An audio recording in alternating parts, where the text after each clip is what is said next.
మీకు farm house కోసం వ్యవసాయ భూమి కావాలా? మీకు భూస్వామి అవ్వాలి అని ఉందా? అయితే ఎకరం 15 లక్షల రూపాయల చొప్పున 5 ఎకరా 10 ఎకరా 50 ఎకరా బిట్లు రోడ్డు సౌకర్యంతో కాంటాక్ట్ నిధి ఫార్మ్స్ 6281541619 6281541619. తీసుకున్న రుణాలు కూడా దీర్ఘకాలిక రుణాలే, వెంటనే కట్టాలన్న ఒత్తిడి లేదన్నారు హరీష్ రావు.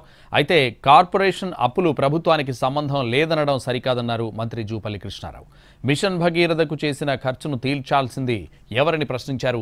రైతుల దగ్గర వసూలు చేసి ఆ కార్పొరేషన్ల అప్పు తీరుస్తారా అని కౌంటర్ ఇచ్చారు.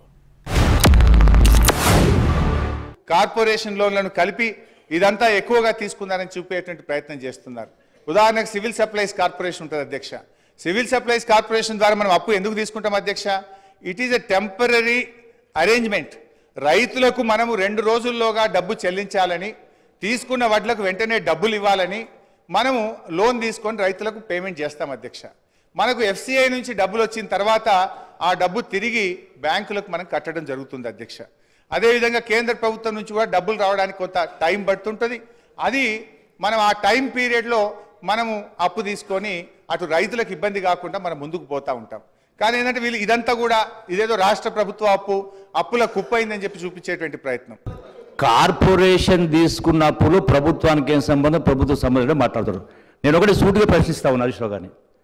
ఏదైతే ఇరిగేషన్ కార్పొరేషన్ ద్వారా ప్రాజెక్టుల గురించి అయితే లోన్ తీసుకున్నారో, అట్లాగే మిషన్ భగీరథ ద్వారా అయితే కార్పొరేషన్ లోన్ తీసుకున్నారో, మీరు అంటే నీళ్లు తాగే ప్రజల నుంచి డబ్బులు వసూలు చేసి కార్పొరేషన్ దగ్గర కడతారా, ప్రభుత్వ డబ్బుల దగ్గర కడతారా?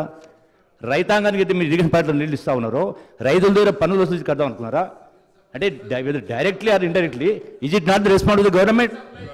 Definitely it is part and parcel of the government responsibility, not the corporation. ఒకసారి చెప్పండి. ఇదే వేదిక ద్వారా ఒక మాట చెప్పండి. మేము మిషన్ భాగీరథ ద్వారా అయితే నీళ్ళు ఇస్తా ఉన్నామో, ఆ యొక్క ప్రజలు నీళ్లు తాగే ప్రజల దగ్గర నుంచి డబ్బులు వసూలు చేసి కడతారా? చెప్పండి, ఒప్పుకోమని చెప్పండి.